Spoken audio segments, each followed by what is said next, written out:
faith in the 21st century, challenges and possibilities or opportunities, or something like that, with two kind of main fronts of change, horizons of change. We talked for 3 sessions about the rise of religious diversity and pluralism, and then we've been focusing the last 2 and this one on technology, changes in media and technology. And so this is our final session. I am very, very pleased to introduce Professor Dr. Lynn Schofield Clark, a longtime colleague and friend. Professor Clark is the professor and chair of the Department of Media, Film, and Journalism Studies, and also the director of the ESPLO International Center for Journalism and New Media at the University of Denver, down the way. She is interested in her research in how everyday uses of digital, mobile, and social media shape people's identities and aspirations, particularly in the context of widening income equality in the United States. She has published, I think, 6 books. 6 books, 2 edited or co-edited books, and then these authored books. Her first, in 2003, was called From Angels to Aliens. Oh, there it is. Teenagers, the Media, and the Supernatural. She then published a year later a book with Routledge called Media, Home, and Family. And then in 2012, she published a book that some of you might probably know called The Parent App, Understanding Families in a Digital Age, with Oxford University Press. And most recently has co-authored a book that is just out in the last year and a half, 2 years, called Young People and the Future of News, Social Media and the Rise of Connective Journalism. That was co-authored with Regina Marchi. Dr. Clark's, Lynn's research has had a tremendous influence in the field. She gets cited by CNN, the New York Times, and everything in between. She's been on many of those programs as well. She's a leader in the field. Are you now vice president, or are you you're president of the Association of Internet Researchers? You were vice president-elect the last time I checked. So moving on up. So it's a real honor and pleasure to have you with us, Lynn, today. And please join me in welcoming Lynn Schofield Clark.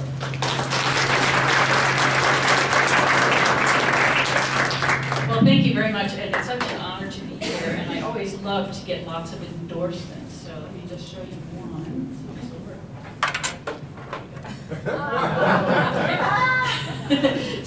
But I should probably start with a story, actually, because now you think that I know all of this about parenting. And so my partner is here. He's actually the son of a Presbyterian minister, and so like Presbyterian ministers' kids, he gets dragged along to things. So he's used to getting dragged to Presbyterian churches, so he's here with me today. And we were planning on having a nice weekend where we would be doing some cleaning up of the house. In fact, our kids are both in college, and so he had disassembled the bathroom. So we have one bathroom and one toilet and one sink right now in use. And then we got a knock on the door on Friday afternoon, and it was our daughter who said, "Surprise! I'm home!"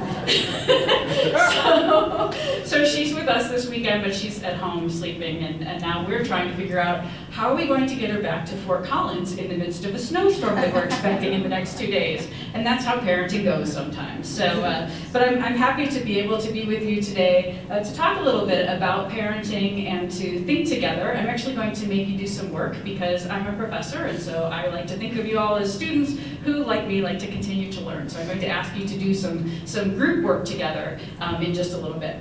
But this is sort of just to have a comparison point of reference to where we are today in context.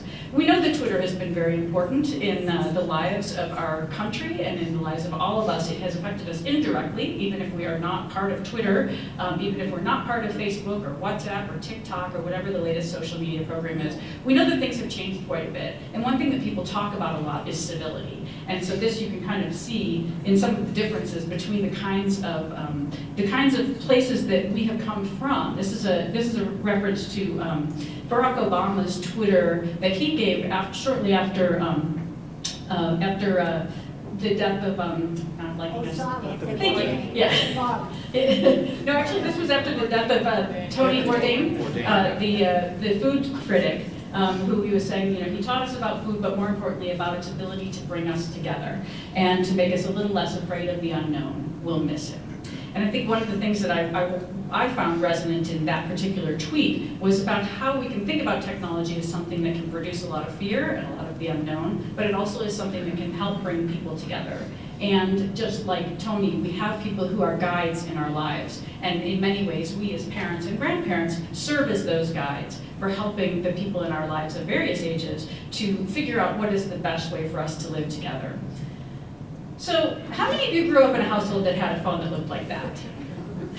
Okay, so now I remember my cord also looked very much like that one on the left side, because I remember that when I would want to talk to somebody and not have my parents know, I would go into the closet and then close the door so that there would be a long cord snaking down. So maybe some of you remember that, or maybe some of you remember when you used to be able to have a party line, or you used to be able to have that's when I was growing up in the 70s and early 80s, that was kind of like the mark of upper middle class suburbia, is if your family was one of the families that had 2 phone lines, so that you could click the number and then you could have a second line. We didn't have one of those, but other people in my school did, and I could call and then they'd say, oh, just a minute, click, click, and then you'd hear silence, and then click, click, and then they'd come back to talk to you because they'd have to get permission to get off the phone from whoever else they were talking with.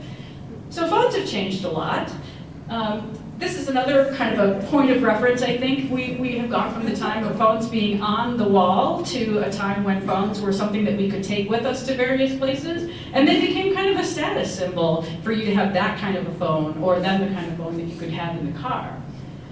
Now this is sort of a status symbol that some people have, that you might have some kind of a special case that you can have that kind of helps to identify who you are by what you're wearing, basically. It's become sort of, it's a personal accessory, but it's also an identity marker for who we are.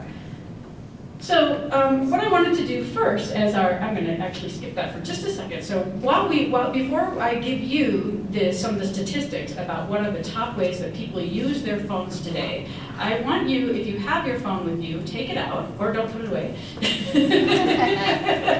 And I would like you to turn to the person next to you, and maybe you could form groups of 3 or 4 if you come by yourself or with others. Introduce yourself to the person and say hello if you haven't said hello to that person yet. And also then tell the person, what was the last thing that you used your phone for? May have just been a minute ago, or it might have been a little while ago. But just turn for a minute and tell people what you last used your phone to do. Nice to meet you. So music was mine in the car.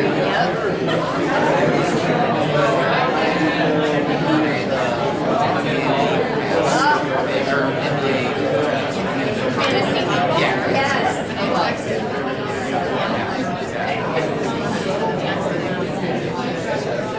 And reading before that. I do.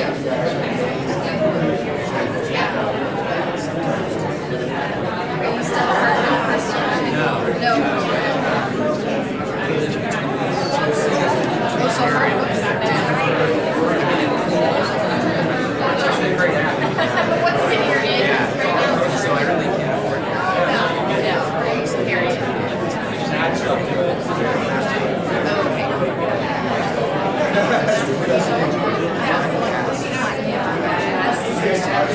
Yeah. I still have the old, especially texting Jackie on phone. Yeah.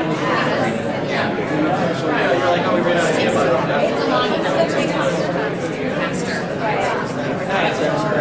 It takes longer.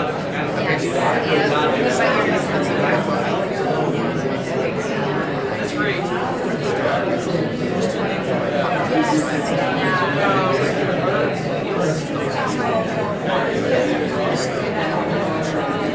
Okay, 30 seconds to wrap up. I'm wondering if phones are going to start changing. Like, larger phones rather than smaller phones for men. All right, so let's hear about some of the things that you were doing with your phone. What are some of the things that you were doing with your phone? Anybody want to volunteer? What were some of the things that you were doing? Buy coffee with the phone. All right, thank you. Yeah. Getting Lyft to get here. Getting a lift. Good plan. Yes, it's a snowy morning. Good idea. Yeah. Texting my mother. Texting your mother. Good daughter. Checking the weather. Yes, I was doing that too. Others? Photographs. Looking at photographs. Okay, thanks. Adjusting my hearing aids. Adjusting your hearing aids. Good. Yeah. Rehearsing a song. Sorry, I didn't catch that. Rehearsing a song. Rehearsing a song. All right, yes. Others over here? Finding each other in this building. That's good. I was thinking we needed a map maybe to get to get around here. So yes, thank you. Okay, great. So here are according to statistics, how people who are various ages are using the phone right now. The top use of phones is, of course, texting. Not a big surprise. 70% in the US actually say today that they prefer texting to calling. In fact, this is something that reminds me of a story that when I was interviewing our grandfather one time about how he was disappointed that his grandson never answered his calls, he found that his grandson then told him, well, just text me and then I will answer the phone. So he learned that if he texted his grandfather and kind of made an appointment to say, can I talk to you now? Then he would actually get his grandson to answer the phone. So that's a way that one grandparent actually figured out how to use texting to his advantage. Other social media is other thing that I think that we didn't mention a whole lot here actually, but that's number 2 on the list. For young people especially, Instagram and Snapchat and then increasingly TikTok are a couple of the ways that people are using social media to find out what's happening basically in the world around them, especially with the people they know and care about. And then background music, we heard several of you talk a little bit about music listening, rehearsing. Spotify is the number 1 choice right now, although that may change. Amazon Music I think is also popular in Apple.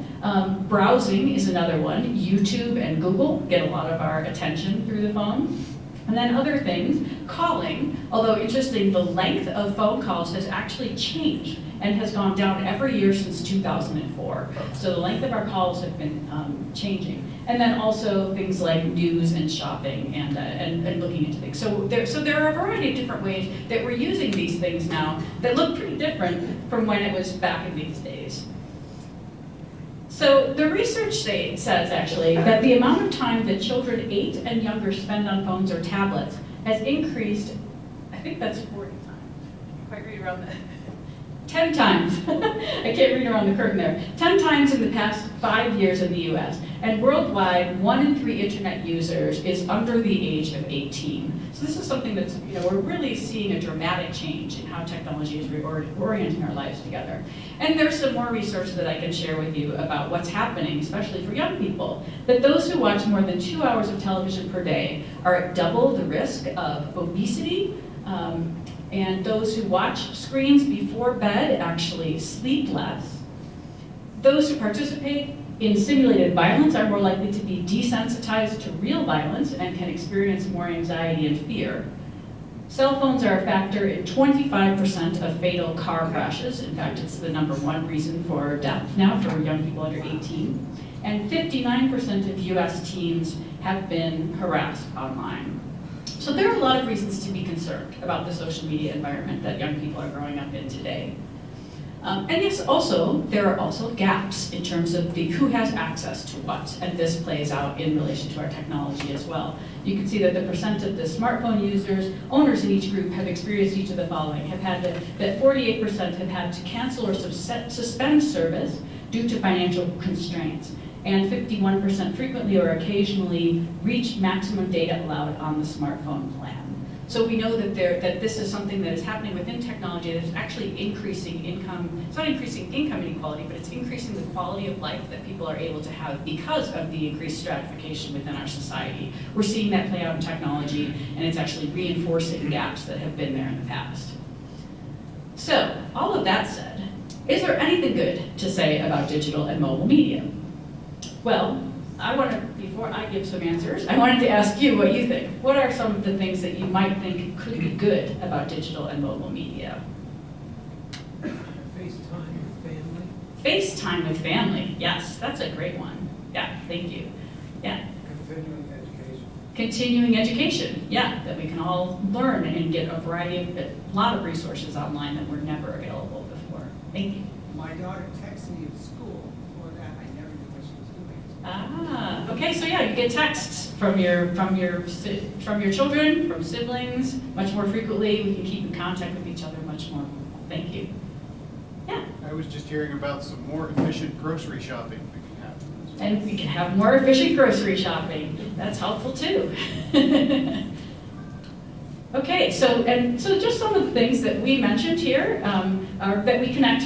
It does connect family members with one another, and it connects parents with schools or with others who are engaged in education. It connects children and parents with resources. And it entertains children when parents are otherwise occupied. This is something that I hear a lot from parents of younger children, that they often have to make choices about how they can get things done, like schoolwork, especially moms or fathers who are home with the children. They feel like they need to make choices about, okay, I would like to entertain my child all the time, but somebody has to do the dishes, or somebody has to actually, make the dinner. So it can also help. And so we mentioned a couple of other things as well.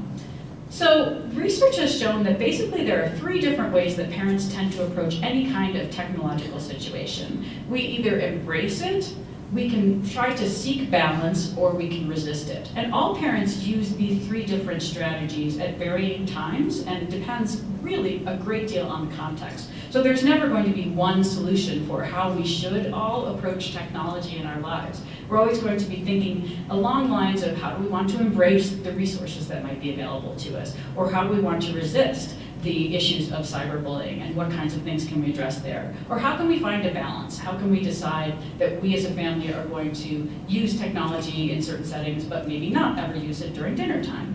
So we're always trying to engage in this struggle. And in fact, that's kind of why I wrote the book called The Parent App, why I called it The Parent App. Actually, I have to thank John, my partner, for coming up with the title, because he comes up with all the great titles for my books. But the reason I wanted to call it The Parent App is sort of to be tongue-in-cheek, to kind of say, wouldn't it be nice if there was one app that we could all have as parents that would tell us exactly what we could do? Wouldn't it be nice today if you could say, Echo, can you tell me how to make sure my child actually does her homework?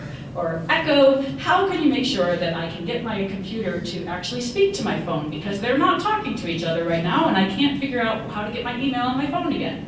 Or Echo, all of these things that we wish we could do easily, they sometimes, when they're involving issues of parenting and relationships with other people, it really comes down to trying to help figure out what is our goal and how do we maintain relationships that are meaningful and worthwhile in our lives, and how can we see technology as facilitating those goals overall. So now what we're going to do is a little bit of what I would like to call do-it-yourself parenting. When I wrote the book, The Parent App, one of the things that happened as part of that was I actually put an appendix together where I created a family digital and mobile agreement. And it's funny because after you write a book, sometimes you really like the books that you've written, and sometimes you never want to see them again. And this one actually, this is the thing that I actually come back to periodically and think this was something that was kind of helpful, and I think I would like to encourage other people to try to do this as well. So when you're writing a family media agreement, what it helps you to do is to articulate your family's values. So it's not just about your values of technology, but it's really about those issues of what do we want to embrace and how do we want to resist things and how do we want to balance, and how can we convey that and communicate that among ourselves to kind of convey what it is that who we are as a group of people who have pledged to be in relationship with each other in a respectful way. So when I first was working on this with my kids, this was probably 5 years ago or so, I discovered that the first thing I needed to do was come up with a list of the things that were kind of categories that I wanted to make sure that we addressed. So the categories that I came up with were time together. That was something that was really important to me. Mutual support. How can we use this technology in ways that can help us to be mutually supportive of one another? How can we use the technology in a way that respects the rights of others? And how can we then talk about what we want to see as limits and what we want to see as opportunities? So that was my list. You don't have to use that list if you don't want to, but what I'm going to ask you to do in just a minute is just think a little, to work in your group with the person that you came with, or if you didn't come with someone, if you could talk with the person that you're sitting with, to come up with a list of maybe 3 or 4 categories that are really important to you as you think about what is valuable for your technology. So I'm gonna, whoops, oh, it didn't load. Okay, so I was going to show you what my whole thing looked like, but I'll tell you some of the, let me look up the, sorry, I had a little bit of a technology challenge this morning, so now I need to just backtrack just a sec and look up my own stuff here. I was just going to tell you a little bit about the specific questions that I had within my own guide. Like for instance, in the time together category, number 1 was, I agreed to spend X amount of hours per week doing activities with only my family members. And then this would be something that would be signed by each of the family members to indicate that we agreed on that. And I agree that when I'm at the dinner table with my family, whether at home or elsewhere, I will put the phone and other devices away, and I will not return to them until we have finished cleaning up after the meal. Or 3, I agree that the following locations will be no technology zones. And those were all things that we came up with as ways to talk about how we can try to be together. Then with mutual support, I agree that I will tell someone in the family if I experience something online that makes me feel bad, or if I find something that I feel is inappropriate. I agree that no matter what I'm doing, I will answer the phone when I see the family member has sent our unique passcode via text. I agree that I will practice respectful and responsible behavior and will not insult other people or send mean messages online. I will agree that I will not purchase anything online or enter a credit card for any reason. So you can get to see how basically what I was trying to do is break down some of the different categories that I thought were important for my family to try to figure out what am I hoping for in terms of how people will relate to each other and how the technology will fit into our lives. So what I'd like to ask you to do is to spend a little time. I'm going to give you probably like 10 minutes, so you'll have some time to work with the people next to you and come up with a list. Like I said, you can borrow my list or adjust it if you want, and come up with some ideas about what are some of the things that you would like to be able to bring to your family members to say, can we agree that we will do X? And then I'll share with you the next thing that happened after that. So let's talk among ourselves. And if you are a grandparent who does not have children with you, you can do one of 2 things. You can either talk with the person about what you yourself would like for your own life and how you'd like to see technology in your life, as well as talk about what you would like to talk about with your son or daughter or grandchild about what you would like to do and what you would like that person to do when they are with you or not with you. So if you could spend a few minutes, and if you have a sheet of paper, you can write them down, but I'll ask you to share a couple of the things in just a few minutes. So take a few minutes now and work on that.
So when we've had, like, I'll walk you through like our TV room. One kid will watch TV, the other kid will go on his laptop. Somebody else has their laptop.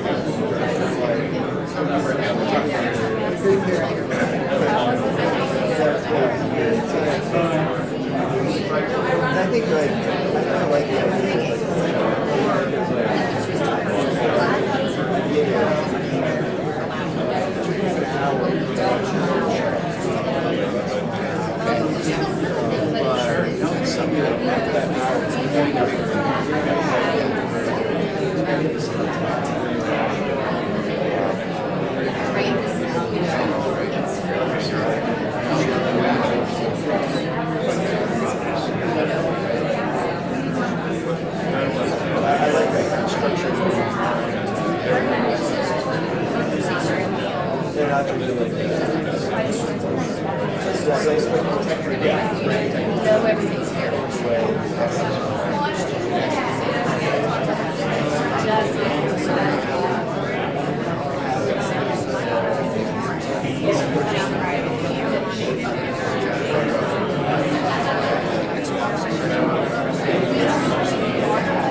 Are you ready to come back as a group? So it's hard to gauge how lively and how focused the conversation is. So hopefully you had a good opportunity to talk a little bit about what you were thinking about. So I did get this to load correctly now too. So I just wanted to show you one thing that I noticed from having written this initially, writing when my kids were, I think they were 11 and 13 when I first kind of drafted this. So this is our family agreement that I wrote, that I drafted, about time spent together, mutual support, respecting the rights of others, limits, and then opportunities.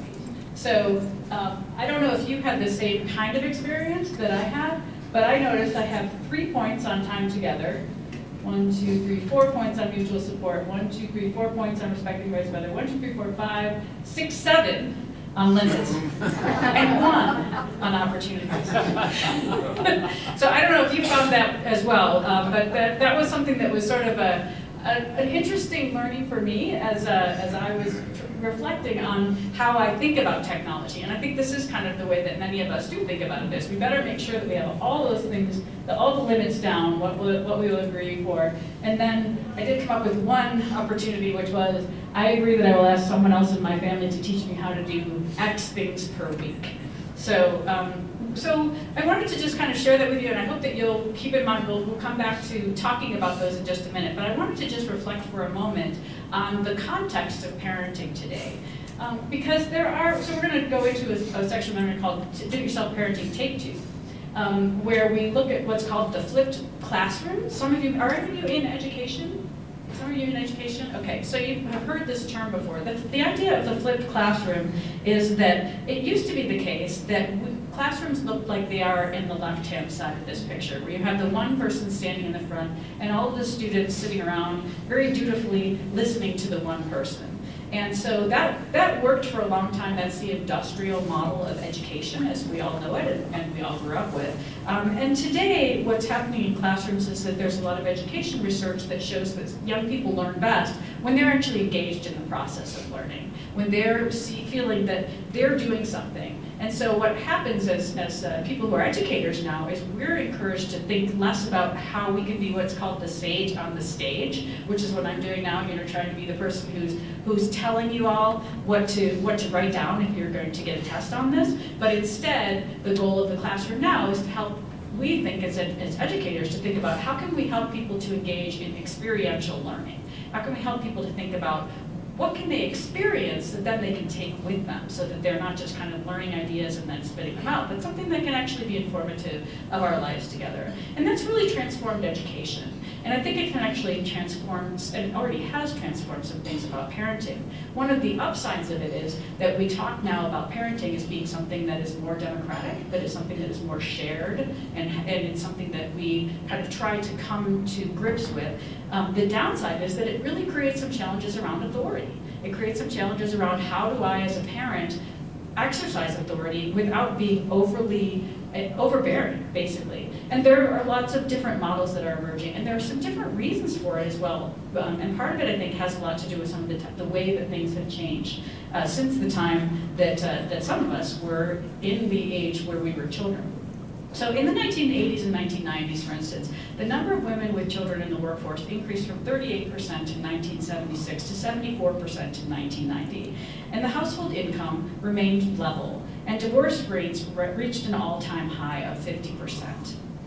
Another thing that happened that you all are aware of is since the 1970s, basically, we have been in a time that's called the risk economy, where now 47% of US jobs are in high-risk categories of being eliminated with computerization.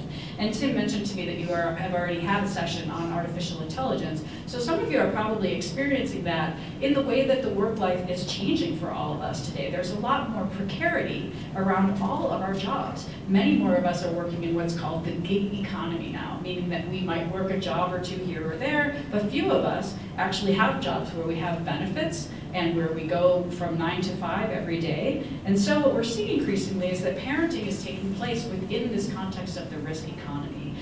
Right now, post-recession jobs pay 23% less than pre-2008 jobs, and income inequality is widening. So this is something that we're all experiencing as we're also engaging in technology. We're increasingly, as parents, being asked to work all the time if we have jobs. Or if we don't have jobs, we're usually on the computer looking for jobs and looking for ways to kind of get our work lives together so that we can actually balance family needs with economic needs, as well as our children's needs. At the same time, the student numbers grow and shrink as budgets grow, and school budgets are shrinking. So school numbers are growing, student numbers are growing, and school budgets are shrinking. This means that we've seen cuts in education spending widely across the United States. In Texas, for example, we've seen cuts of up to $4 billion in education. In California, the cuts have been $5 billion. So we're being asked as parents to do more of the educational work, as well as a lot of the work of paying for some of the extracurricular activities that used to be part of school life. Going to be a participant in a team now, for instance, often means that you have to come up with the money so that you can spend $1,000 a year or more for your child to be on the swim team or on the soccer team. So some things that used to be part of what we considered valuable as being part of a community are now things that are kind of put onto parents to think about, and that also increases the transportation needs that happen for schools and for children. We're also now in what's called the era of concerted cultivation, and this also has to do with the income inequality that we're seeing in our society. Right now, there are 86% of parents who say that children are a source of joy. So we all think of our children as a source of joy. Many of us do, most of us do. Most of the time. But many of us think of our children as a source of joy. And maybe you've heard the term concerted cultivation, but it's kind of an approach to parenting that thinks about children and having children as almost like a project. And so people will think about having children and trying to encourage them to be excellent in whatever it is that they're going to do. And part of this is because we want the best for our children, of course. Another part of it has just to do with this risk economy, that we know that there's increased financial precarity and that our children are facing an economy that is much more uncertain than even the economy that we face. And so we want to try to hedge our bets and help our children to have the best possible outcome that they can have. And we know that usually that means that if they're excellent at something, whether it's sports or theater or music, that will help to set them apart, and that will help them to maybe get into a better college, and that might help them to get a better job. So we're concerned about those things, and that has resulted in this era of concerted cultivation, where we're again seeing increased widening gaps between the families that can afford to help their children to do these kinds of concerted cultivation efforts and those that aren't able to afford them. So what we're seeing then is, of course, the rise of what's called the helicopter parent, where parents are very invested in their young people's lives and are trying to find ways to guide them through the process. And I see this as a college professor, that one of the things that happens now when young people go to college is that that's often the first time that they have to encounter what it's like to make decisions that range from, just all kinds of things. In fact, I think I can tell you one of the stories that was funny from orientation a couple of years ago was when one of the parents raised her hand and said, well, I just want to know who's going to pick up my son's laundry. And she asked this of the chancellor. And this was really kind of an unusual moment, to think about that. First of all, it was strange to think there's a parent who actually has a child who is used to having somebody pick up their laundry and deliver it and do it. And then also to ask that of a chancellor was really interesting too, because that's not necessarily what you would think a chancellor's job would be. So, but it's been always interesting to hear these questions that parents ask at orientation time. And part of it is because parents are giving up control for the first time in many ways when their young people are going to college. And the other side effect of that is that often that means that when the young people are going to college for the first time, they're also encountering great difficulties adjusting. And so we are now told as faculty members that we can expect about 50% of young people to have some kind of mental health challenge during the time that they're in college. 50%. So that, just let me say that again, just to let you know, and that's something that I think about, and I'm sure Tim does as well. When we're in classes, you can expect that at some point in the college career of 50% of the students in this particular class, it may be in my class, they will have some kind of a difficult experience that will require some kind of mental support and help. And I've definitely seen that in my classes as well. And I don't think that's a direct outcome of the helicopter parent phenomenon. I think it's linked to other things that are going on in relation to what I was talking about earlier with precarity and concerns about global change and climate change as well. But these kinds of things are influencing the way that young people are seeing the world. So one thing that some parents have done is kind of take the opposite extreme to try to figure out how do we then help our young people to become independent, and how can we support them through that in a way that's helpful for them. So one of my favorite examples is actually from one of my friends who's a media professor in the UK. Her name is Sonia Livingstone, and she told me that when her daughter was 18, she would be concerned about her daughter going out and not knowing where her daughter was going to be. So they came up with a code where if she was worried about her daughter, she would text, "Are you okay?" And as long as her daughter texted back, "K," then that would be enough. And so this is sort of an interesting model for me about how parents can set up some kind of a boundary that is a low enough threshold that the parent feels comfortable as well as the young adult feels. And so this is the kind of reason, one of the reasons I was hoping that you would think about this issue of limits and how you want to make a family agreement is it does help us to think about what's the thing that we're willing to live with that might be a middle ground that we have with our children wherever they are in their own development. We are seeing right now that digital and social media, mobile social, are what's called king. This is a marketing slide, that people spend 5.9 hours daily per adult user consuming digital media, and 3.3 hours are spent on mobile, which is a 1,000% increase over the past decade.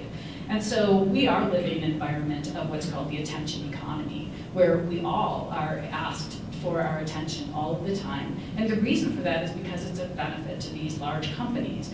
We now teach in media studies classes about the 5 big companies that are shaping our environment and our world. And those are Facebook, Amazon, Apple, Netflix, and Google. So you can remember it by FANG.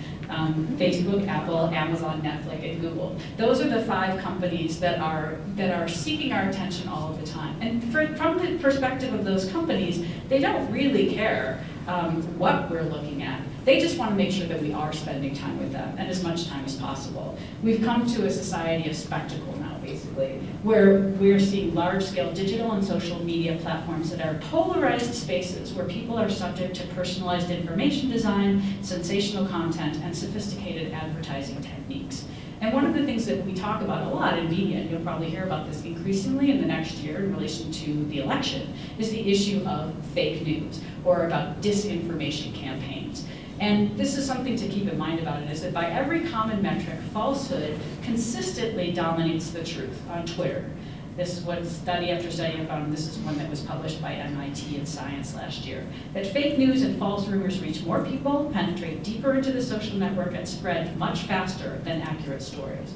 This is something that is the new reality because of the technology that is shaping our environment on an everyday basis. And it's shaping it not because of the technology, but because of the intersection of the technological, the way that technological companies get their profit and the way that human consciousness works. It's a fact that we basically are drawn to the things that are most likely to reinforce the way that we believe.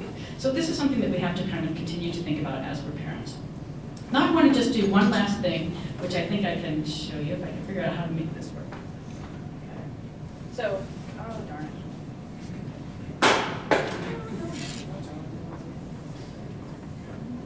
Just gonna try to get the content to work. Yeah, okay.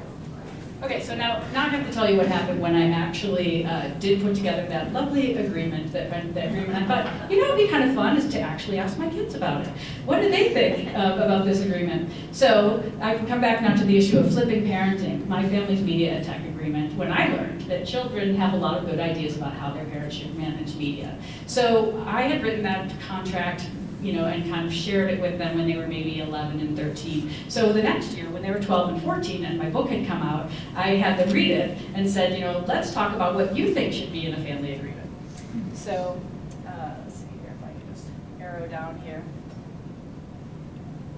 Okay, so here's the Clark family agreement as of a little bit later on in the family life. Let me see if I can pull up my copy of it here too. Okay, so this is my family agreement was, we had suggestions and addendums, starred items created by J, which is my son Jonathan, who was then 14, and A, Allison, who was 12. Each person contributed to and agrees to this agreement. About computers. When A, Allison, has something to say, Mommy has to close the laptop and listen. Number 2, when Jonathan is using the computer and Allison wants to use it, she doesn't automatically get to use it. Same for Jonathan. The exception is when the person who wants the computer has to do homework and the one using the computer is not doing homework. Number 3. Laptops are work devices. They are not to be used by anyone other than the person who needs it for work. Some exceptions may be granted with permission. 4, everyone needs to keep orange juice away from laptops.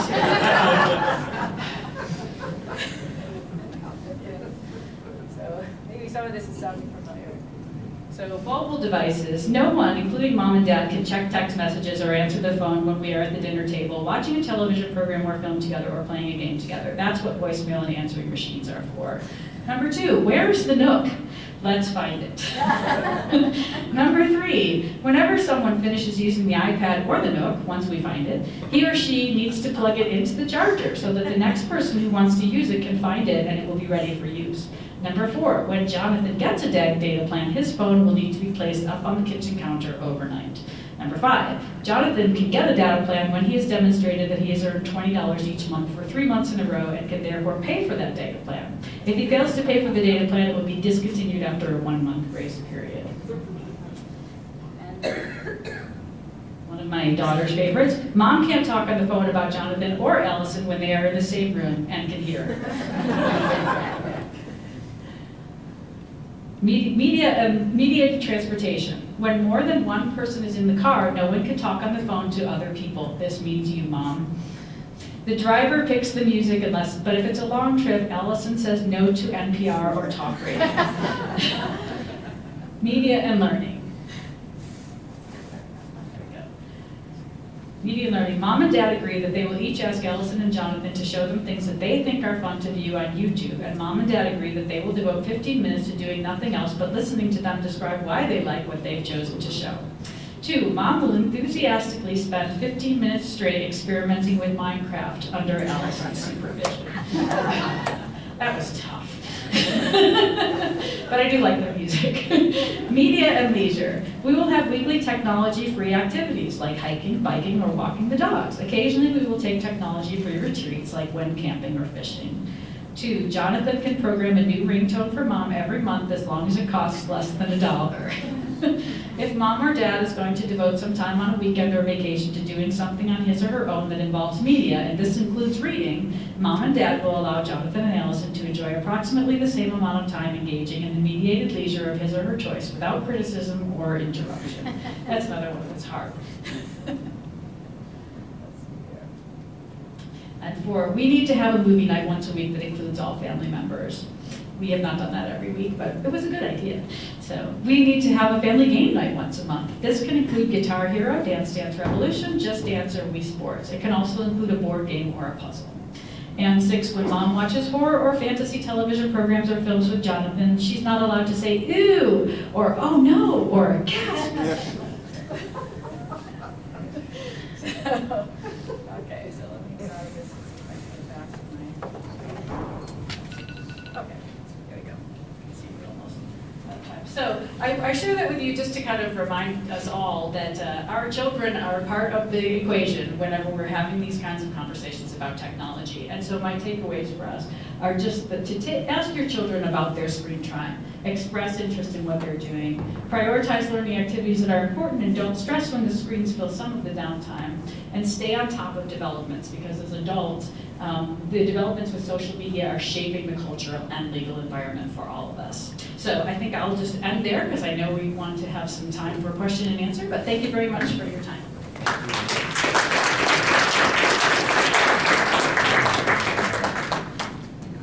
I can bring a mic around if folks have questions. I know some of you have to head out to pick up kids. So Yes.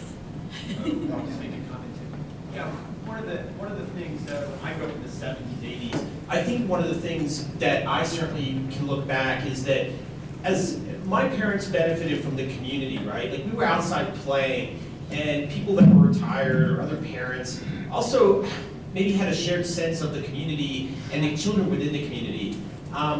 I feel like you referenced there Lenore Skenazy. I actually read her. I think she talks about this a little bit, and Robert Hutton has touched on this, which is raising kids today is largely an isolating experience. Absolutely. And we don't benefit from the community that we grew up in the 70s and 80s. And it's very frustrating because the 70s and 80s, almost all crime statistics were much worse than they are today. Mm-hmm. And so people see a thread on 9 News or something, and they feel like child endangerment is somehow actually worse today than it was in the 70s. It was actually a lot worse in the 70s. Yeah. So I think somehow we have to, as parents, have to manage that a little bit better. Like, what are the real dangers to our kids? Your kids are actually more likely to be sexually abused by a family member, statistically, than a stranger. Yeah. Thank you for that point. And that is absolutely true. I think that what happens a lot of times, and I was really interested to be able to come to this church, in fact, to talk about this, because what I find is sometimes when I'm invited to talk with church groups that are less progressive, perhaps we could say, that there is a lot more concern about technology being the problem, and that there is a concern about things that have happened in the shifts from the 70s or whenever to now as being really largely technologically driven. And you're putting your finger right on the pulse of the problem, which is that our society has changed so much and we are so much more isolated that we have to figure out ways as parents to develop communities and to build in ways to think beyond our own, what's happening in our own household. Most people are really concerned about what's happening in their household, and that's right. I think, obviously we're all going to be concerned, but we also need to be thinking about other people's children and other people and the other children within our larger extended family and neighborhoods as well. So thank you for reminding us of that.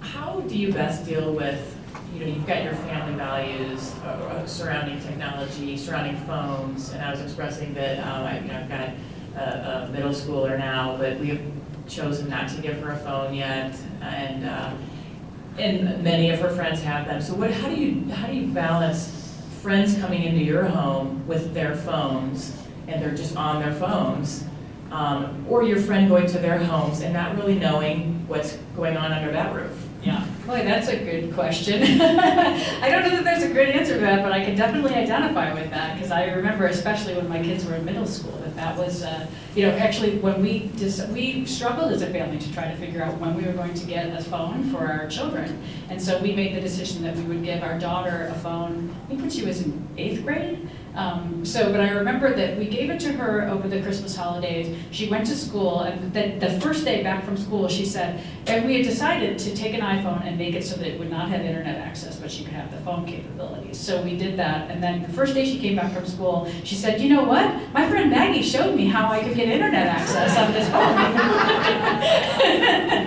And so we had to say, we had to have the conversation then about why did we decide as a family to not have internet access on your phone, and was that a valuable way to go? So I think it is. I guess my sense has been that it's very important for us to open our conversations with our children and for our children to know why we are trying to make the decisions that we are as a family, and to try to talk about it in that framework as we are a family that does this, or we are a family that does that. And then you hear the stories too about parents. For a long time there was a story among my daughter's friends. The mothers would talk about a party that my daughter had not gone to, where they had all, I think they were probably 10 or 11 years old, and they had all watched Superbad, which is an R-rated movie, and all of the other mothers were very upset about this because they certainly would not have endorsed that. And I think that that's my experience of what happens, I think, is that there's also a social pressure that goes on where there's a lot of shaming. And that's not so great either, but it also is part of the formula for what's going on because we don't necessarily have community and we don't talk to each other. It's amazing how little we talk to each other among families about different technology, things that we prefer, because we feel like, oh, that's a private thing, we don't want to impose. But it's also, it is something that I think could be opened up for us to think more about, what kind of an environment do we want for our children, and how do we see technology fitting into that. So, but I don't have an easy answer for you, but I really do sympathize. Thank you, Dr. Berg. It was a really nice presentation. I had a question related to the mental health issues that are brought up among students. How much of that do you think reflects awareness of changes, and how much of that has changed over the years and in relation to social media and mobile devices as opposed to awareness of what goes on? What's your feelings? That's a good question, and I don't know if even research can answer that question, because it's hard to have a point of comparison that would be a fair point of comparison. I think there is quite a bit of research that's looking into the issue of how much technology use, what's the tipping point at which it becomes isolating for people and it becomes negative. We know that, for example, that people who are depressed or who have a tendency toward depression, who spend a lot of time online, are more likely to have their depression reinforced.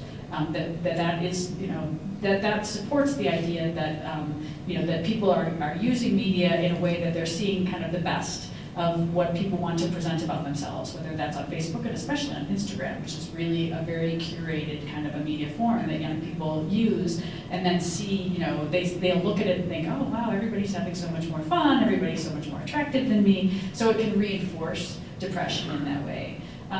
But I think it's hard to separate that from all those other factors that I was talking about in relation to precarity of our culture right now, that we're living in a society that has a lot of uncertainty, and our young people are experiencing that as well. So they're kind of wondering, our kids talk about what's the world going to be like in 20 years? That's Greta Thunberg's conversation all the time. She's the young woman who is 16 years old now, who spoke to the UN about climate change and about the crisis. So we're hearing this among our young people, especially, I think, among what's called Gen Z, the young people today, especially the top concerns have to do with the climate and with gun shootings in schools.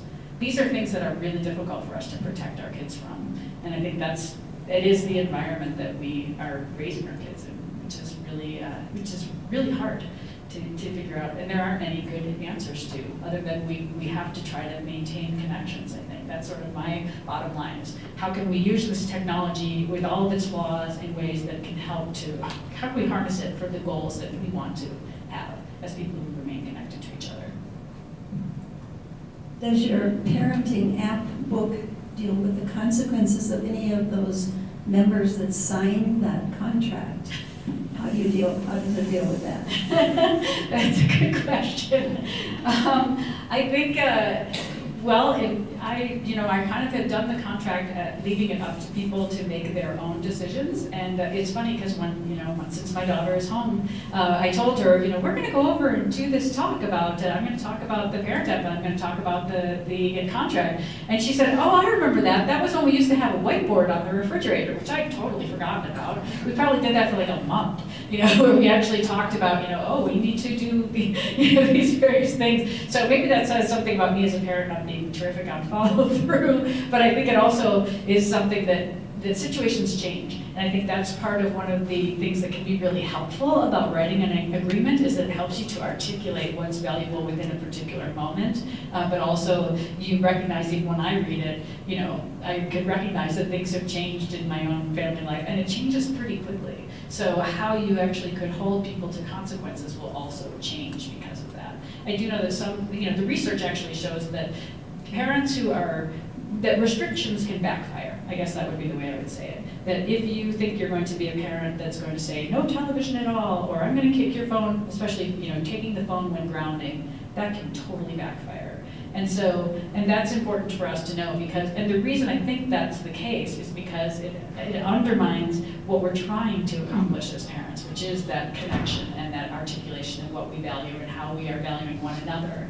And by saying, I'm in charge now, I'm going to take this away, that undermines it. So I think it's really important for us to think about how we will continue to build good relationships where our children will trust us and also where they can be trusted, they can be trustworthy, and they want to be people who will earn our respect as well as the respect of other people. That's probably a great place to finish. Excellent advice, and I think I speak for all of us that the one thing I've really appreciated here is the way you've been able to bring research and personal experience together to provide insight and to give us some really on-the-ground practical things to be thinking and reflecting on. So thank you very much. Thank you all. Thank you.